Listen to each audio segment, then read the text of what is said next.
केवल 21 दिन रह गए हैं अखिल भारतीय बाल परीक्षा 20 की, जो कि 30 नवंबर 2025 को आयोजित होने जा रही है। परीक्षा के आवेदन आदि की संपूर्ण जानकारी हम आपको अपने ब्लॉग AIB20 पूरी जानकारी एक साथ में, परीक्षा के महत्वपूर्ण कानून की सभी कानून की तैयारी कैसे करें नंबर 1, फिर तैयारी दूसरे महत्वपूर्ण कानून की पार्ट 2, तत्पश्चात सिविल कानून की तैयारी पार्ट 3 और भारतीय दंड संहिता IPC, भारतीय न्याय संहिता BNS की तैयारी पार्ट 4। उसके बाद परीक्षा में आने वाले चौथे महत्वपूर्ण कानून की तैयारी का तरीका, तैयारी AIB20 भारतीय साक्ष्य अधिनियम, भारतीय साक्ष्य अधिनियम BSA पार्ट 5, जिसे आप ब्लॉग कानून ज्ञान पर पढ़ सकते हैं और YouTube blog Indian law SK28 पर सुन सकते हैं।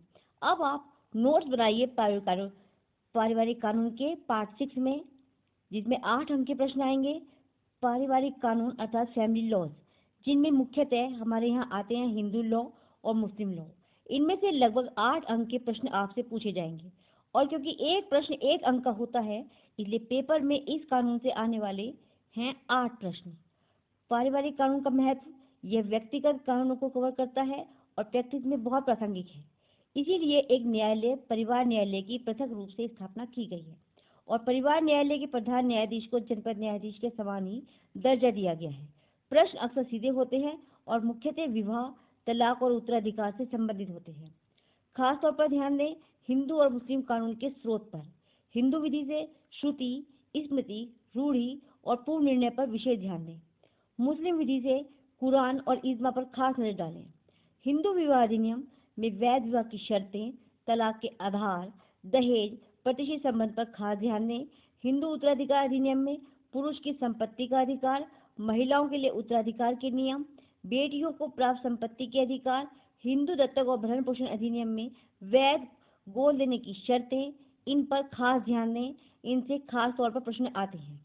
मुस्लिम कानून में विधि मान्य विवाह, निकाह के आवश्यक तत्व, तलाक और मेहर, भरण पोषण, उत्तराधिकार की मुस्लिम विधि पर विशेष ध्यान दें, क्योंकि मुस्लिम विधि से जो प्रश्न पूछे जाएंगे वे खास तौर पर इन्हीं में से लिए जाएंगे। अब आप तैयारी कैसे करें इनके लिए कि 4 प्रमुख हिंदू कानून अधिनियमों को अच्छी तरह से इंडेक्स करें। खास तौर पर बेटियों को 2005 के बाद से प्राप्त संपत्ति के अधिकारों पर ध्यान दें। साथ ही मुस्लिम कानून के लिए विवाह, तलाक और मेहर की मूल अवधारणाओं पर ध्यान केंद्रित करें। तलाक के संबंध में आ रही सुप्रीम कोर्ट और हाई कोर्ट की रूलिंग्स को केस के नाम व निर्णयघात नोट करें। परीक्षा नजदीक है, शेष लॉ जल्दी लेकर आ रहे हैं। शीघ्र से सब्सक्राइब कीजिए ब्लॉग इंडियन लॉ SK28 को और ब्लॉग http://advocate.blogspot.com को। पोस्ट को लाइक और शेयर करना ना भूलें। साथ ही पोस्ट को लेकर अपनी समस्या और अनुभव जरूर बताएं और अगर कुछ और जानकारी चाहिए तो ब्लॉग के कमेंट सेक्शन में जाकर अपना कमेंट करें। धन्यवाद।